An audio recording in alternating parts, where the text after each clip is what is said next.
Hello, everyone. My name is Thane Rosenbaum, and I'm the creative director of the Forum on Life, Culture, and Society at Touro College. And welcome to our FOLCS conversation series. Tonight, our special guest, Robert Kolker, whose new book, Hidden Valley Road. He's a best-selling writer. The book is already been designated as an Oprah book club. It is a really fascinating, enormously interesting book. It is extremely well written, in some ways reads like a novel. It is really an autopsy of a disease, schizophrenia, and also at the same time an autopsy of a family, the Galvins of Colorado, who were very, very much victimized by this disease. Get this, you won't believe it. This is the key to this book. The Galvins, you can see from the cover, 12 children, 6 of the boys all suffered from schizophrenia. I mean, that is just extraordinary. And so the book really is an investigation into this disease. It has strong redemptive features to that, but it is really very much a tragic story and yet an extraordinary read. Before we start talking with Bob, you should know that this is National Mental Health Awareness Month. So this is the perfect time for us to have this conversation. We're also in the middle of a global pandemic, which means that mental health is on everyone's mind. And if it's not, it ought to be. Before we begin, we talked to Bob, a couple things, house cleaning things. If you want to leave a comment throughout the evening, you can go find the little talk bubble. It's either on the bottom of the screen or to the right. Click on that and you can leave a comment. And at the end, we'll hope to take some of your questions for Bob. And you should click on the Q&A button, which is again, either on the bottom or on the right, depending upon which device you're using. And we'll hope to take your questions. Lastly, look, FOLCS has not shut down. During this pandemic, we've ramped up and we're providing even more programming precisely because everyone is home. And we think that there's just too much binge watching on Netflix and there's not enough of the life of the mind. So we're open for business as a public service. Much of our programming now is entirely free because it's a public service. But we, as all nonprofits, this is a challenging time for folks. So if you can assist us with a donation, we'd be very grateful. You go to the website at folcs.org/donate and donate. All right, let's welcome our guest, Bob Kolker. Bob is a journalist, but I think it's important to note that the book is very novelistic. It's so extremely well written. I'm going to ask you a question about that in a moment. But first, I can't help but resist, Bob. The Galvins are in Colorado, where there are gold mines everywhere. And this, for you, was very much, I would say, prospecting.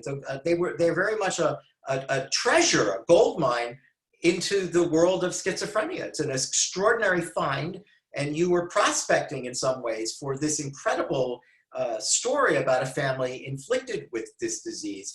How unusual is it that, I mean, are they totally unique, or do we know of any other family that was victimized so much, first of all, that would have so many siblings, and so many siblings themselves would have had this disease and suffered from it in different ways?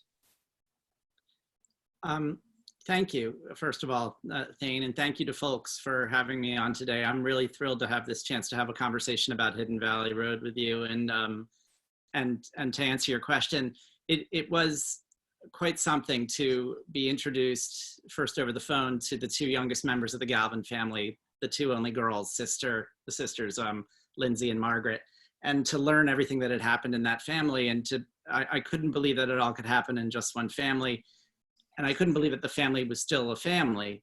And those were really the 2 questions that drove me as I went to Colorado to meet them and get to know them and learn more about this illness. Because to answer your question, I was on the phone a lot and on email with epidemiologists and with schizophrenia folks to ask them that very question, like, how rare is this? Are we talking 1 in a billion, 1 in a trillion, 1 in 100,000?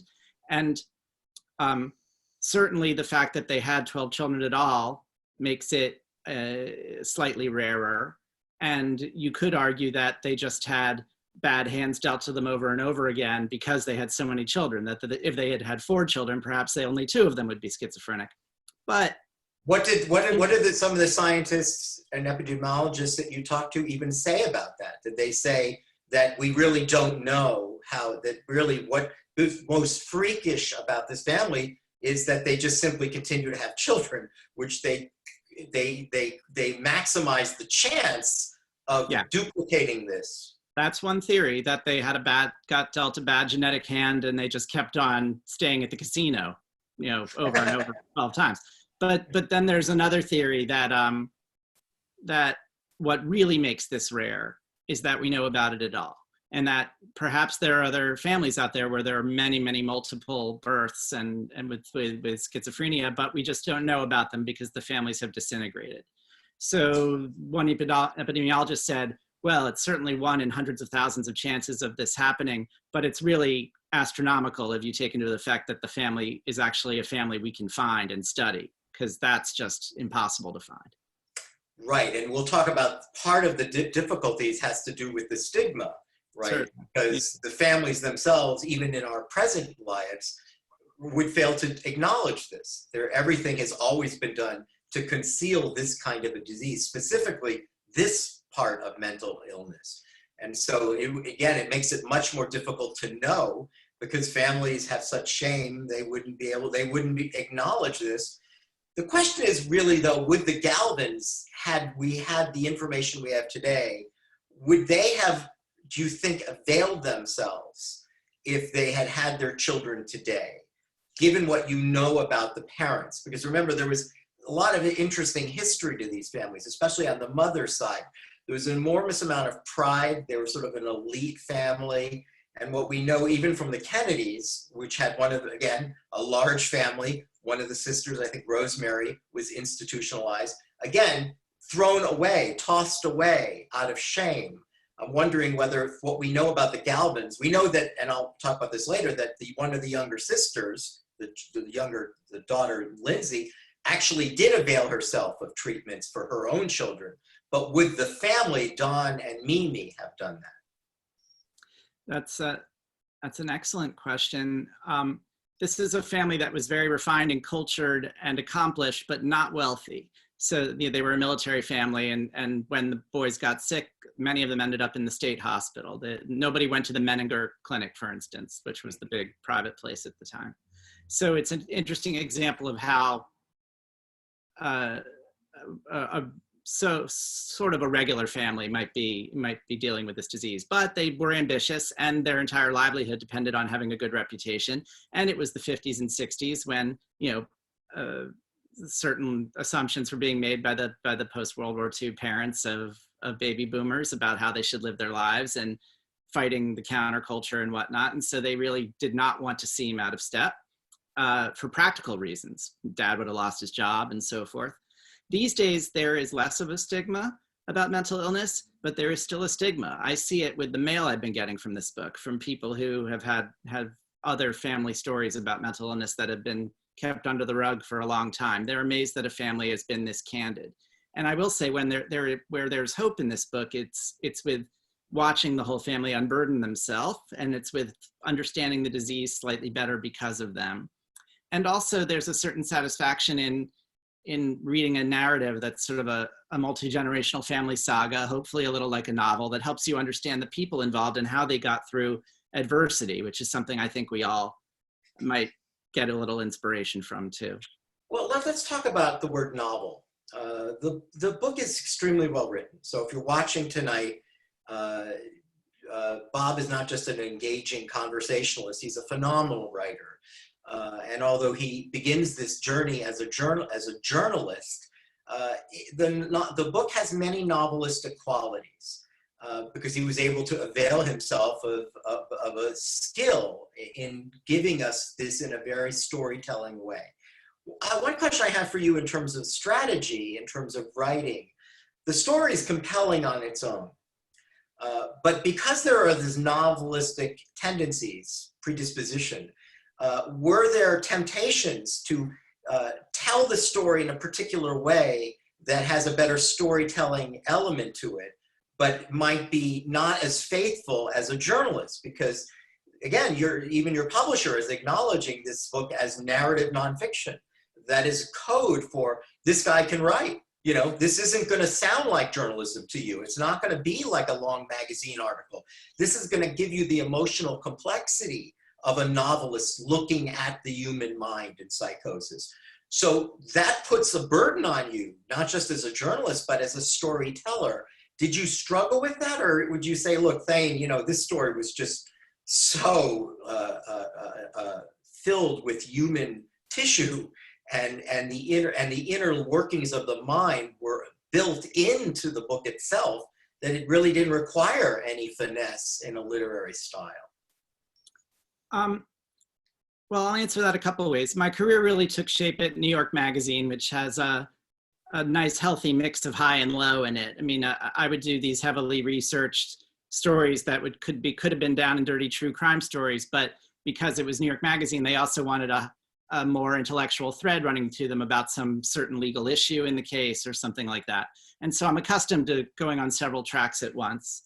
The other thing is that from the very beginning, I did struggle with the right story to tell. I said, is this a story about two sisters who I met first, surviving this extraordinarily strange family? Is it an ensemble piece about the entire family? Is it the mother's story? Is it the story of one medical researcher who met the family, and have the researcher be the hero you root for all the way through? Is it a science book about schizophrenia where the family is just a case study? So it's more of a pop science book that could be on the science shelves at the bookstores. And finally, I decided that it had to be all of those things. And it's a little bit like, you know, is it a floor wax or is it a dessert topping? It's both, the old SNL skit. And the idea here was to model it after some of my idols, some of the best narrative nonfiction out there, which is able to fold in really technical, really important information into an addictive narrative so that you get it all, but you get it all in a way that doesn't feel like homework. I'm talking about books like, you know, The Right Stuff by Tom Wolfe, or Behind the Beautiful Forevers by Catherine Boo. You're learning about a world. Truman Capote. Right. So you're learning about a world you never would have been in otherwise. You're getting lots of often very technical information. In the case of Michael Lewis with Moneyball, there's a lot of math, but you're stick with it because you want the narrative you want to see where the story is going. And when that's done well, that's what I love to do. One last question about that point, Bob. So the decision to take all of them on equal terms, in your mind, reinforced that strategy? Or could you have actually picked one and said, I'm going to tell it from the point of view of the mother, but I'm going to pull all these in eventually? Are you of the view that the method that you chose was essentially to take everything together at the same time and not weight any other one more important than the any? Well, I do foreground some certain people in the book. The part one of the book is the older generation, the parents having their children and living the American dream, and then it all disintegrates. And then part two is the next generation. But there are people who are our mainstays through both of those. There's the mother of the family, Mimi, and then there is Lindsay, the youngest child, and her sister Margaret somewhat as well. They are people we know we're going to go back to over and over again. And then there are a few brothers who recede into the background and pop in only occasionally. So I can't say that I give absolutely equal time to everyone. But that, I think, helps give you a frame of reference to find your way through the family, because it is a lot of people. Well, can you talk to us briefly about the six brothers? Tell us a little about the six brothers. You can name them if you want, but they're all different in a way, all struggling with the same disease. The endings for them were all different. Introduce the six brothers to our audience. Well, you know, schizophrenia is a collection of symptoms. It's a syndrome. There's no, it's not like COVID-19 where we know what its molecular makeup is. We still aren't sure what it is even today.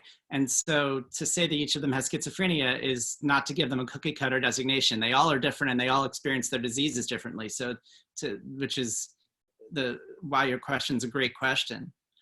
Donald, the oldest of the 12, was the all-American boy. He was all-state football and wrestler and dated the general's daughter at the Air Force Academy High School. And it was really the the pride and joy of the family, could do no wrong in his family's eyes, but he was masking a lot of difficulties connecting to people, and eventually disintegrated, where he even married, but with his young wife, he became menacing toward her and threatened her life, and eventually had to go to the mental hospital. And really, he spent the rest of his life sort of spouting out hyper religiosity sayings and sort of lurking around the house as a bit of a hermit in his own home. And then when he was younger, he would have flashes of bolting from the house and hitchhiking and making his way to try to find his ex-wife. So he was very volatile. He had a rivalry with the second child of the family, Jim, who everyone thought was a bit of a maverick and a bad boy, but really he was masking mental illness as well, and eventually was engaged in self-harm and also abused his wife, and then ended up sexually abusing both sisters. And now I before your audience completely freaks out, I can tell you that there is a tremendous amount of tragedy in this book, but really these are told by the people who came through it. And so it's really quite inspiring, actually, in a way, to hear about it. And it's all dealt with as delicately and responsibly as possible. But Jim became an abuser, got divorced, and then lived the rest of his life on medications that eventually weakened his system and killed him. Because the thing about schizophrenia is that the medicines you take can have a physical toll on you. There's something called neuroleptic malignant syndrome, which really weakens your heart and your system, causes obesity and other health effects that shorten your lifespan. He died from that, and so did Joseph, who was doing fine, working for an airline in Chicago, and then one day got fired and lost his girlfriend, and then started writing threatening letters to the White House and completely had a psychotic break in his 20s. Matthew is 18. He was a talented ceramic artist, and then one day at a friend of the family's house, he stripped naked and smashed a vase and had his psychotic break. He is living independently now, but he has really bad health now for the same reasons as his brothers, but he's still around. And Peter is still around and is a very charming and a born performer who plays his recorder and loves his family, but he's been sick since he was 14. He had a psychotic break just 3 weeks after his father had a stroke right in front of him. And so that trauma perhaps triggered something, we don't know, but he's been in and out of hospitals and self-medicating with pot a lot through most of his life, but now he's under strict care at an assisted living facility. But we get to know them all in the book as people, not as monsters, not as the villains of the story, which I think was important because some of our culture's treatment of mental illness has been a little sketchy. Right. Well, we're going to get to that in a moment, but let's pick away at that a little. Talk about the stigma itself. Why do you think it is that specifically for schizophrenia, there's such widespread stigma? I mean, in the book, it comes across, look, first of all, the Galvins refused to acknowledge. They constantly explained away, what the boys were doing, right? They, this is just roughhousing, they're just, these are boys, let boys be boys. It's amazing how much of that was being said. Now, I understand this is the 1950s and 1960s, 70s, but still, there was a lot of explaining it away. There's a really wonderful moment in the book where Lindsay, the youngest, is telling the story about her brothers to a therapist or psychotherapist or someone at school, and that person doesn't even believe the story, just refuses to believe it, and then wonders whether there's something wrong with her. So you can see why there's such a predisposition to, look, I'm just going to bury this because nobody really wants to hear this, right? There's almost a fear of the truth. So what have you learned in this investigation into this family about the stigma and the shame and how powerful it is? You said to me, even readers now are reaching out to you as if to say, this happened to us. Well, in the late 60s and early 70s, you kind of had a choice when you were wondering what to do about a family member who was having acute mental illness. You could send them down the medical track where they'd be given lots of drugs and perhaps institutionalized, maybe forever, or maybe just enough so that they can get home and be on drugs the rest of their life. Or you could go the therapeutic route, and there were still plenty of psychoanalysts who were blaming the parents, particularly the mother, for causing schizophrenia. There's a term called the schizophrenogenic mother that was popular in the 1950s and 60s and really didn't go away until the early 80s. I've talked to so many clinicians now, psychiatrists, who said that they got their medical degrees in the late 70s and they were still being taught by some people that mom and dad caused schizophrenia. And that alone is shocking, given that there was never any proof of it, but it says something about the stigma. It says something about your question of the stigma and how it fed into society's fears. Centuries ago, we feared the devil. And so if someone were severely mentally ill, we said they were possessed by the devil and we went for exorcism. In the years after the war, we feared some of the changes in our society. We feared women's roles in the household changing. And the mother became the monster of every mental illness, including homicidal maniacs like Norman Bates. It was his mother's fault. And so you had this whole school of thought that they just knew it. There was no scientific proof. It was all from anecdotal evidence of treating patients. The mother must have done a number on them. But really, if you look at it just from strictly a number standpoint, if bad mothering caused schizophrenia, there would be so many more people with schizophrenia out there. I mean, it's just, it doesn't make sense. So there was a nature-nurture debate, and ever since this disease was named at the turn of the century, and it's been fought on every level between the geneticists and psychiatrists who believe it's inherited but can't figure out how, because it doesn't go from parent to child. And then the therapists who say, no, it's psychogenic. It's something that happened to you in childhood. And its debate goes on today with epigenetics and environmentally expressed genes. It's one way of telling the story of schizophrenia, which sort of is woven into the Galvin family story. Well, I suspect you're right. I mean, if you watch any episode of Criminal Minds, right? I mean, you sense that there is this, the allure of that show is the relationship between mental illness and violence and evil, right? Which is not necessarily the case. We learn in your book, it's not necessarily true that people with schizophrenia are violent. It just so happens one of the boys or two were, but it's not true of all of them. So you can see how those shows are driven by that. I also wonder whether there's just the complexity and unknowability of the human mind just freaks people out. That we've always, we're always lagging behind in our knowledge medically, our knowledge about the human mind than we are with how to fix a broken bone. Doctors, medicine figured that out early. Mental health has lagged really, it's prehistoric when you compare it to the body itself as opposed to the mind. So I'm wondering whether we just fear the mind in many ways because of its complexity and its unknowability. Yeah, and we're way behind with schizophrenia, especially. We're way behind. The one of the biggest misconceptions I had before I started working on this book was I thought that the medicines that treated schizophrenia were every bit as miraculous as the medicines that treat depression or anxiety or bipolar disorder even. And it's just not the case. The medicines that anyone with acute severe schizophrenia get now are 50-year-old medicines, and in some case 60-year-old medicines. They have different names, but they're in the generation of those original medicines. There's been no major innovation for them. And they muffle the symptoms, but they don't cure the disease.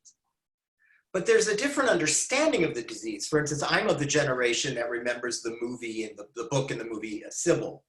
So that right. And remember, in my generation, schizophrenia, people would literally say to each other in a school cafeteria, "Oh, you're so schizo." Yeah. Right. And they said that as if to say, you're two people, you're three people, you're four people. So we understood schizophrenia meant multiple personalities. And in the book, you point out that's not even true. Yeah, it's just an unfortunate naming problem. The psychiatrist who came up with the name schizophrenia took the Latin meaning, split mind. And so it's very easy to interpret that as split personality. But I guess what he was shooting for was a split between the person's perceptions and reality, where the person becomes detached from reality. So it's unfortunate that it's gone that way. Now, there might be a disorder, a multiple personality disorder out there. Haven't studied it myself, but Sybil has nothing to do with schizophrenia. And There are more misconceptions than that. This one isn't exactly a misconception, but we like to tie our idea of delusions and hallucinations to genius or to artistic talent. Certainly the book and movie A Beautiful Mind has a hypothesis that John Nash's hypersensitivity issues made him a great mathematician and also made him vulnerable to hallucinations and delusions. And so it's fascinating to look at him as a possibility of that being the case, but certainly he's very rare, and there aren't a bunch of John Nashes running around there. Most schizophrenia is more work a day and more about the delusions and less about the genius. And in fact, the 6 boys themselves did not share a lot of symptoms, right? I mean, the manifestations of their disease were all very different, and this was all within the same family. And I guess doctors and scientists were probably fascinated by that discovery, that even though they're within the same family, remarkably, half of the 12 children have this disease, but they have it in a different way. Yep, one was hyper-religious, and one was hostile and paranoid, and one was incoherent, and another was self-aware. Joseph would look up in the sky and he'd say, "I'm having another hallucination," very poignant, knowing that he was having it. They all were a little bit different. So how did the world of science learn of this family? And how did, once they learned, did they get very busy in finding a way to research this family? And was the family open to this? Because again, what you discovered was a remarkable story for a journalist with novelistic skills. But you can imagine what the scientific community looked at this family and said, "Oh my God, we have to get people over there." So can you tell us how that came about, the willingness of the family, and then when they were willing, given the fact that this is mental, right? What do you do with the human mind in order to actually sample, take the whatever the data is, so that you can make sense of it? Yeah, the progress in a lot of medical science, and especially in this area, is not a forward march. There's a lot of wiggling and wobbling to get anywhere forward, but it's a fascinating journey. That by the late 70s and early 80s, we were sequencing DNA. We were starting to fantasize about being able to look at people's genes and really understand the human genome. There was a thought that maybe we could find the smoking gun gene in any illness and just zap it with a drug, and we'd be done by dinner time. These were things that we hoped to be able to do, but nobody really wanted to do that with schizophrenia because it seemed so hopeless and so complex. By that point, everyone sort of agreed that there was a genetic component to schizophrenia, but everybody thought it had to be even more complicated than cancer, just too many genes in play. They were looking at more at single cell diseases like Huntington's disease. So it took a young researcher, a woman named Lynn DeLisi at the National Institute of Mental Health, to really take a risk with her whole career, and bet, she left the small stakes table and walked over to the high stakes table and said, "I want to do this. I want to find the genes that cause schizophrenia. I'm sure that it's genetic. I'm sure it's not the environment."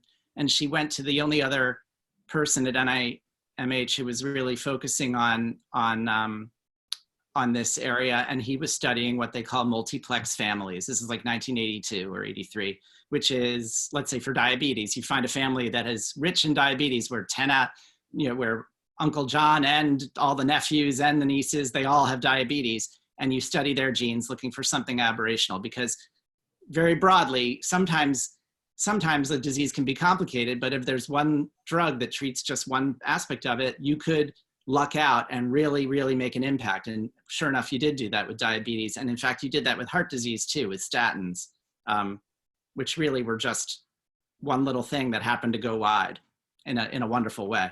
So she went to him and said, "How do I do this?" And he said, "Well, I'll get behind you if you want to go and start a collection of multiplex families with schizophrenia." And she reached out to the National Alliance on Mental Illness, NAMI, and very, very quickly heard about this family in Colorado. So the Galvins were one of the first families she found. And to get to your earlier question about did the family want this, this is something that Mimi Galvin had wanted for years. She wanted a scientist in a white coat to come on down from on high and say, it's not your fault. You know, you did what you could, but your mothering style did not cause this illness. It was genetic. And so when Lynn DeLisi walked through her door in 1985, it might have been one of the happiest days of Mimi's life. And at that point, she was basically running her house like a mental ward. There were, 4 or 5 of the brothers in and out all the time, maybe 1 or 2 living independently at a time. And here, Lynn DeLisi also founded a miracle as well. This could have been the most mentally ill family in America standing right before her, and she took blood samples. And then she told a colleague about it at the University of Colorado, Robert Friedman, and he, working separately on a totally separate track, did his own research with the help from the Galvins. And between the 2 of them, their stories end up both culminating in some pretty significant advances that we have the Galvins to thank for, which is, to me, just stunning and really quite hopeful. But hopeful, but yet interesting in a different way, right? Because the discoveries that they made that actually benefited people did not necessarily fall into the category of schizophrenia, right? That yes, the genetic samplings, the blood samples, the DNA tissue, I mean, whatever else, I guess they took interviews, right? They learned a lot through interviews. They learned a lot, but it actually led to progress in other diseases, mental and physical. I think I read somewhere, did you say that it was it heart disease or something, or diabetes or something else that it actually benefited, or breast cancer, that it benefited an area that isn't even necessarily mental in its origins, but there was still an incredible elusiveness to schizophrenia itself. And what did they conclude, right? On the one hand, you have this gold mine of information. We actually end up helping a lot of people with diseases, but we don't have enough information on how to help people who are suffering from the disease that inflicted this family. In a lot of science, like at this level, there's a lot of looking for your car keys where the light's shining and not necessarily where the car keys are. So if you have a machine, like an MRI machine or the genetic code being sequenced by the Human Genome Project, you use those things to go looking for issues that you think might be the culprit in any number of diseases or illnesses. The problem is that you may be looking in the wrong place.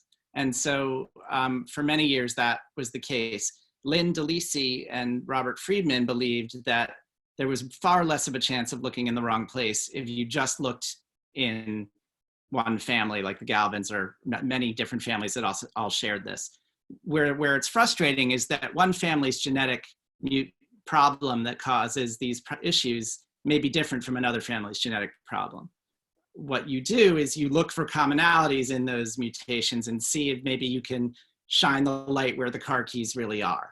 Let's say one is the Bazinga gene and one is the Bazanga gene, but they both have something to do with the way that brain receptors talk to one another. Then you see that there's a brain receptor communication issue that you have to target with schizophrenia. That's the kind of detective work that's been happening with this disease for decades now. But it is also reinforcing the idea how complicated this is, right? Absolutely. That this is really much more difficult than, that they, for instance, they make progress in Alzheimer's disease, but they probably won't make the same commensurate progress with this disease. It's going to take something else. I'm wondering, we know the old school methodology of treating this, from lobotomies to shock therapy, institutionalization, psychotherapy, I guess genetic markings or makeups. Did the work that arose out of the Galvin research at least debunk a lot of those theories? I mean, did it at least put to rest? Because, you were saying before, I was really amazed, you're saying there may in fact people that still believe, I forgot how you described the blaming the mother, that, but they're saying people did their PhD research on that, and they're still tied to it in some way. I'm wondering whether at least all boats are headed in the right direction now, or is there in fact still a conflict with people that still believe that some of the old methods should continue to be attempted and tried? there are instances where, particularly in early interventions with troubled kids, where it seems like therapy can be helpful. So I don't think people are throwing therapy out completely, but it's not seen as a cure anymore. And schizophrenia more and more is seen as a brain disease, like Alzheimer's, like Parkinson's, and less of a, for lack of a better word, neurotic illness, like anxiety. That said, the genetic studies have shown that there is a spectrum, and that autism and bipolar illness and schizophrenia, they all sort of sit in with some things in common on a spectrum. So we may learn that they all are more related than we think. The most interesting analogy I've found from one scientist is to think of schizophrenia as a symptom like a fever. For centuries, you didn't have an infection or you didn't have a virus, you had a fever. And everybody was like, oh, you have a fever. What are you going to do about the fever? We got to do something. We got to leech you. How do we treat this fever? And only years later did we realize that the fever was the symptom and not the disease itself. So perhaps that's what schizophrenia is. In the leadership of the field now, they're actively trying to rename and reclassify schizophrenia even beyond what it has been up till now. Maybe getting rid of the term entirely because of its stigma and dividing it into 3 or 4 or 5 or 6 different brain disorders, because they are inevitably so different from one another. And they might even be more consistent with the Galvin boys, right? Exactly. The differences, they're not all the same. Right. And what we know from the human genome and from modern genetics is that you could share a genetic legacy of mental illness with your brother or your sister, but that it might be manifested differently with each person. It's not, this is a bad analogy, but it's a little like I've got my wife and 2 kids at home, and let's say a cold comes into the house. We each get a cold, but it's a different manifestation of the same cold. I have a sore throat and my wife has a runny nose, kids have a cough, like that. But so obviously this isn't a virus. So we know why the researchers at University of Colorado, and Friedman and Lacey would see this as so tantalizing a family. But when you entered the picture, with the 2 sisters in particular, what's interesting from what even early in the book you point out, look, it's the sisters that the 2 youngest were the ones that were the most victimized. And yet they're the ones that turn out to be essential for this book to unlock and reveal the mysteries of their very ill brothers. There's a lot of complexity to that, right? Were they resistant at any point? Were there halting moments where they wanted to turn back? For them, this was not just revealing their brothers, it's also revealing their own shame and their own traumas for the public view of Bob Kolker, knowing, he's a best-selling writer. There's no way to keep this hidden anymore. Whatever our mother tried to do is finished the minute we talk too revealingly to Bob Kolker. Was that did it manifest itself in any way, or did it make sense that the 2 victims were the ones that were most willing to help make this book? Because this book couldn't have been written without them, right? They were the key. That's for sure, yeah. I like to say that in that first phone call with the 2 sisters, no one was more sad or depressed than I was. They were telling me the story of their family, and they had to cheer me up afterward. So much time had passed, and they had been thinking about this, particularly Margaret had been thinking about it for so long, the idea of letting the world know about their family, that they were ready. That said, it was very emotional for them. There were moments, and there still are now in doing media for this book, where talking about their family is a little like turning around and going back into the burning building. Like, why would you do that? You made it out of the burning building. Don't do it. And then there are other days where it's much more rewarding. And so, and I certainly didn't want to present a pat Disney-ish story here. And in fact, the sisters are different from one another. As you see in the book, they have different ways of processing very similar traumas. And I thought that complexity was really, really something the readers might really appreciate, because they can look at it and go, well, what would I do? Here I have a couple different choices of what I would do in this situation. But, it's remarkable. I don't want to give away the ending, but the ending, there's this wonderful moment where Lindsay shows up at one of the hospitals, I think that Donald is at. right? And you see the amount of care, you know, and love, and even for some of the other brothers that are still alive, that there is, you know, it's very dramatic to think that the youngest, the two women, the youngest, are the ones that end up taking charge.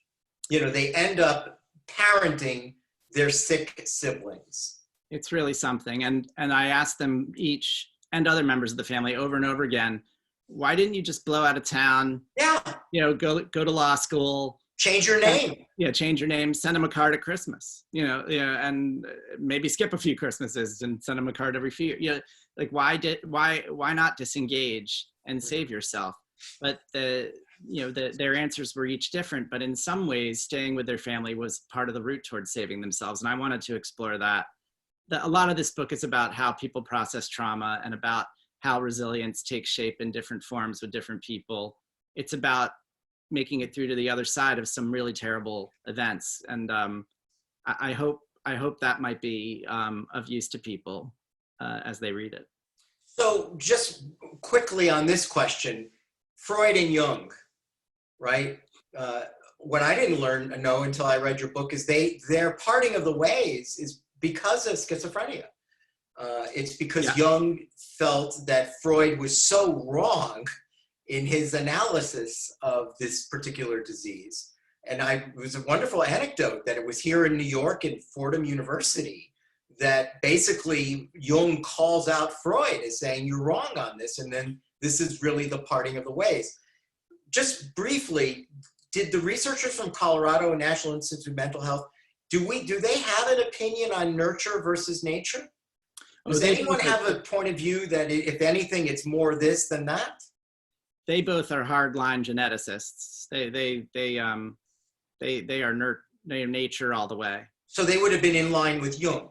Yes. Right. And in fact, most people were back then. Freud was the outlier, but he became more influential in American psychoanalysis. You know, the next generation of therapists all were taking direction from Freud, and some were even going further than Freud. You know, and saying it was mom and dad, it was childhood trauma, it was something in the libido. Yeah. Right. So what we know about Freud continued. You know, he doubled down on this disease, so to speak, right? Even though Jung was right, he was wrong. He was off in terms of his understanding of this disease. Right. And he might have equivocated a little later in his career and said, maybe a little genetics or whatever. He was wrong early on. Musical ability and athleticism. The boys, that's one thing the boys really shared. One or two of them were more artistic also. But I wonder whether, I'm going to get to this in a second in terms of creativity. I mean, they all seem to play the piano exceptionally well. You know, I'm wondering whether the researchers actually focused a little on their athletic and creative sides. And the other question I have is, which is mentioned in the book, and I don't remember how fully it was explored by the researchers.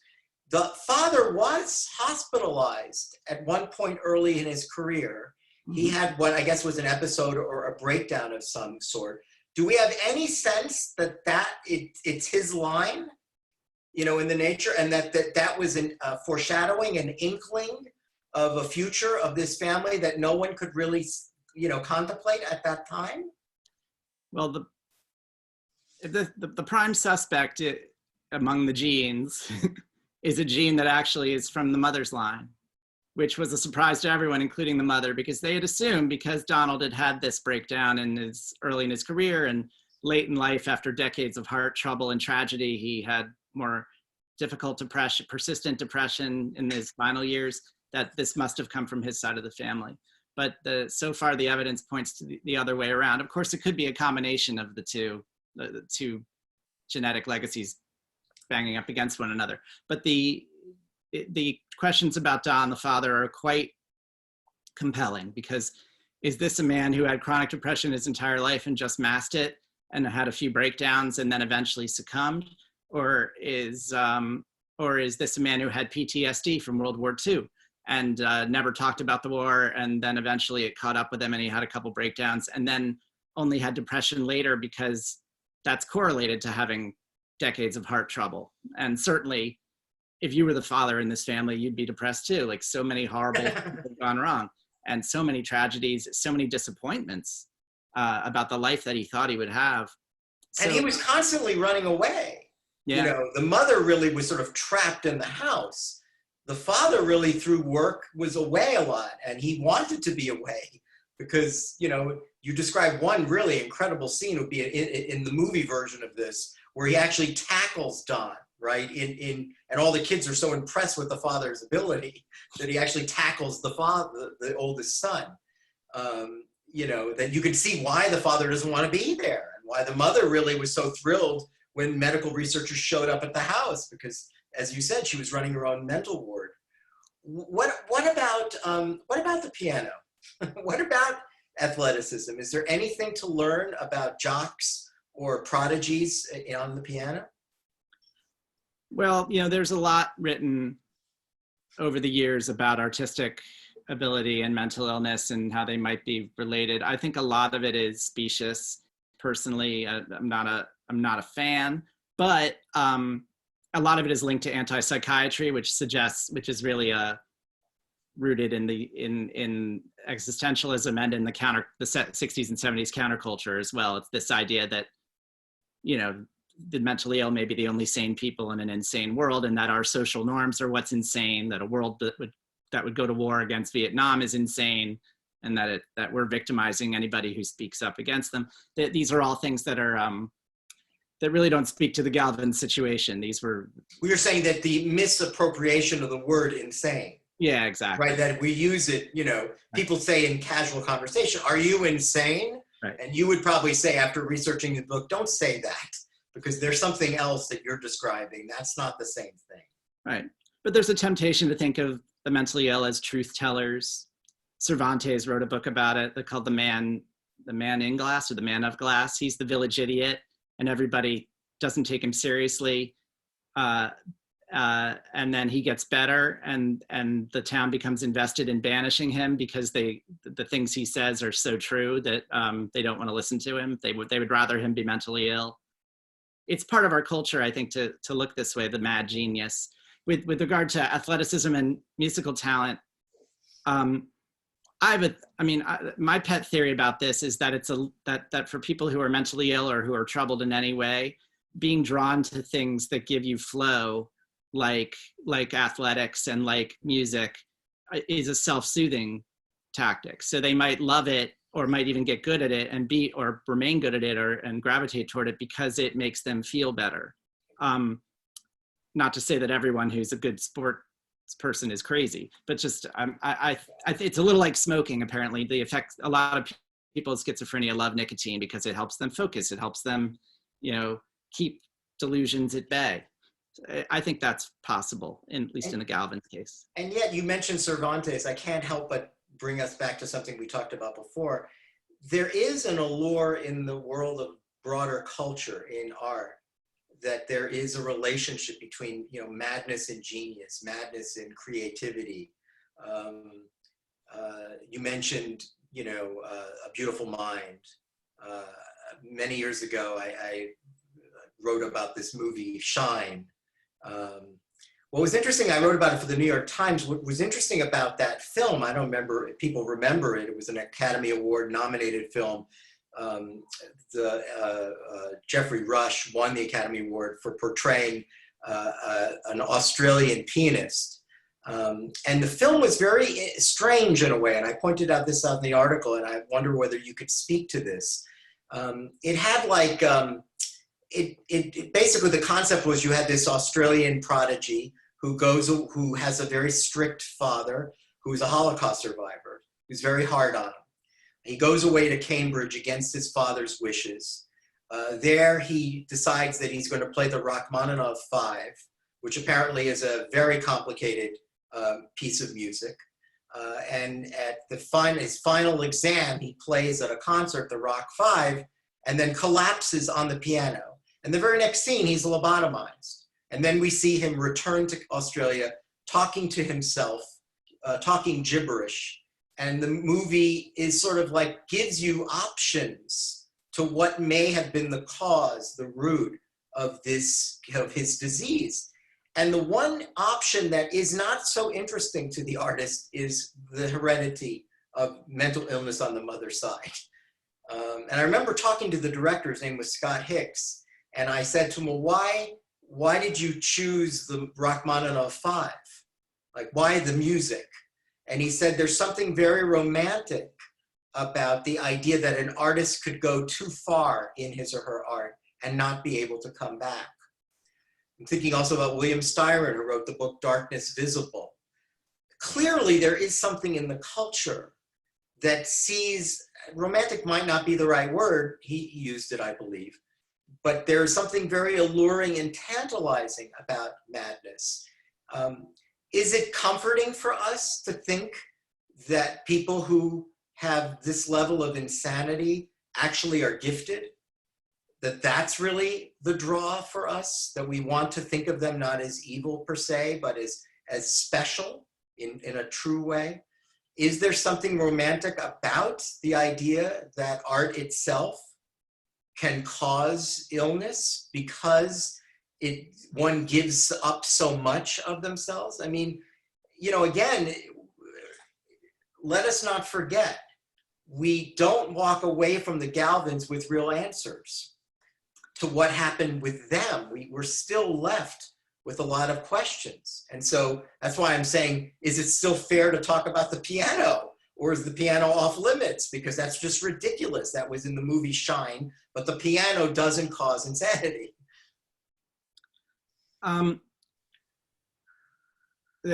Listening to your explanation, first of all, it's fascinating the way that you framed it, and there are echoes in it in the autism conversation, right? You know, you could watch a movie like Rain Man, and then you could run into somebody with autism and ask them to run some equations for them, and you'll find very quickly that almost no one is like the guy in Rain Man. I think it is, sure, there may be people who have special insight into the world who also are mentally ill, and perhaps they are, those impulses are cousins in some way, in the way that they relate in that person's mind, the same way that John Nash's sensory gating issues might have been useful to him, but also hindering to him. But I think in general, the idea of the fragile, tortured genius who's too special for this world, the little snowflake who we must protect, that's another form of othering, the same way that we might suggest that the person is possessed by the devil, or that the person is a Frankenstein's monster who might shoot up a school one day. Wow. I'm not convinced that the vast majority of people who display these symptoms don't simply have a brain disorder. Bob, that answer was just ridiculously great. That was really powerful, profound, well framed. Thank you for that. I mean, everybody likes to talk about One Flew Over the Cuckoo's Nest, but to me, that's a very political allegory of a story of someone who tries to tell the truth and society clamps him down. To me, the big one in the 20th century was I Never Promised You a Rose Garden, where the teenage girl is trapped in the bubble of her world, and it takes an Annie Sullivan-like, dedicated doctor, a female psychotherapist, who loves her, or who is so devoted and so dedicated to reach in and grab and rescue this girl from her imaginary world and help her come back out. To me, that's a romantic vision of this illness that is also a really, really misleading. It is misleading, even though you're saying, you're not saying that's a truer version. No, I'm saying it's a different version that isn't the one that speaks to creativity, madness, and it's a different kind of othering, as you would say. Right. As opposed to the self-destructive genius, there's the fragile, frail bird that needs understanding. Right. These are all various ways of telling a story to help explain something we don't understand. So tell me this. It's a very powerful book. There's still a lot of people alive. It's not just you. You've got the sisters. They have their own children. I love the fact that Lindsay was concerned about her own children and had them tested. And there is a question about whether she says herself, had my parents, dealt with this at an earlier age, as I did with my young son, I wonder whether my brothers would have not suffered in the same way. It's a speculation. It's another era in which but she's alive. Mhm. The scientists are alive. Can Hidden Valley Road serve as a work of political advocacy, scientific advocacy? Do you imagine that you could be spending the next number of years, in addition to other books that you're working on, being called upon to testify in front of Congress for more research? Do you think that, look, this is an Oprah book, let's not, and you're on FOLCS tonight. You know what that means? A lot of book sales. My people will not disappoint me. We're going to sell some books tonight on Amazon. You'll see. I'm wondering whether you've thought about the possibility that this would take up more of your life, and that it's not just revealing of Margaret and Lindsay's life, but they may now be called upon as representatives of a cause. Is this in your mindset? Is anybody thinking of this? Is there a possibility of this?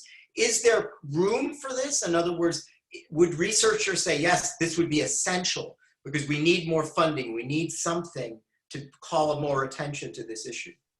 Absolutely. Lindsay is really, really interested in this aspect of it. She would like to be a part of to really scale up the advocacy piece of this. She's got 3 brothers who she cares for. She's really the main caretaker for them, and each of them is getting, raked over the coals by a mental health system that is really just a system in name only, and really is not helpful at all. She wants the world to know about them and about the stigma that her family faced. She's ready to do that. I certainly would love for that conversation to start. To be honest, I was so consumed by the task of stitching together the perspectives of so many living people to tell a coherent story that I didn't go to bed at night and think, well, hopefully it'll become the big book that people can carry around to advocate for a certain position. But now that the book is done, nothing would make me happier. It would be wonderful to do that. Given the fact that we're faced now with a global pandemic, and one of the things that we hear all the time is, the United States was late, not according to President Trump, but the people are asking, who is late, who is early? Was China early, was South Korea early? When it comes to mental health, mental illness, schizophrenia, is the United States lagging far behind? Is there any country that we could point to and say, well, you know what, here's a place where there's no real stigma, where people are much more accepting of this as a true illness, where there's a lot more research and government funding directed toward this? Or would you say that this is its own pandemic, that in fact schizophrenia is something that no one wants to touch, no one wants to admit, no one wants to work on and dedicate themselves to? Or, are we late, or maybe we are early? Well, the hardcore genetic work is being coordinated in the United States. But that's a very messy, it often muddies the waters even more. But the just looking at sequencing the human genome and checking the genomic association studies. But there are some really good efforts happening elsewhere that are influential in the way of early interventions and soft interventions that aren't so heavy on the drugs and actually might be helpful. I'm thinking about Australia and New Zealand. Again, I know New Zealand is our big COVID-19 hero as well. Apparently they don't have that either, but they're doing pretty well with mental health as well. Canada's pretty good with mental health. As you might imagine, there's something more nurturing and less warehousing about their strategies. But I'd say in general, the West is a little skittish when it comes to this subject. It's hard for them. And because of shame and stigma, again, the same old school problem, right? There's too much shame associated. Right, and that's a leap that other illnesses have been able to get past, like prostate cancer got past it, breast cancer got past. They're eye-opening efforts that have happened to try to get more mainstream with that. The constituency with schizophrenia can't really advocate for themselves in the way that those people can, and that's another problem. Also, there's a pharmaceutical problem, which is that any new drug would have to be tested on humans because rats don't have schizophrenia. And so that's both expensive and risky. So there are a lot of barriers to progress, but awareness would be step one. Last question, and we'll say goodnight. This was wonderful. Thank you, Bob. I hope you enjoyed it as much as we did. It goes back to the global pandemic again. I'm wondering, what I said at the outset is something I feel strongly, that I think mental health is on everyone's mind now. And if it's not, it should be. Because I think people, home confinement, time to reflect, there's an enormous amount of anxiety. We did an event last week on the effect that this is having on university life. We had three, leaders of major universities, and they all said their counselors, deans of students are all working overtime. Everyone is dealing with students and people who are faced with an enormous amount of anxiety and fear and conflict, even within their families, and challenges that they were not ready to face. I'm wondering whether that one of the outcomes, one of the side effects of a global pandemic is much more sympathy to people that are struggling with mental health problems. I wonder whether you could imagine that that's one outgrowth of this, that people are saying, who am I to dismiss mental health? My God, I was completely, not well mentally for, weeks. And so who am I? You can imagine people being self-aware and saying, if this does one thing, it makes me think, I called up my doctor, he prescribed, some medication that I would have never thought about 2 years ago. But you can imagine that people would say, in the last several weeks, I've been medicated. I'm sure there are many people that would admit to that I need something now.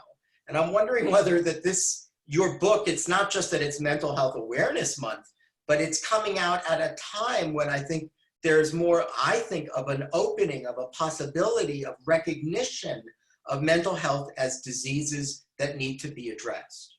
I love this question. I hadn't thought about it exactly this way. I think it would,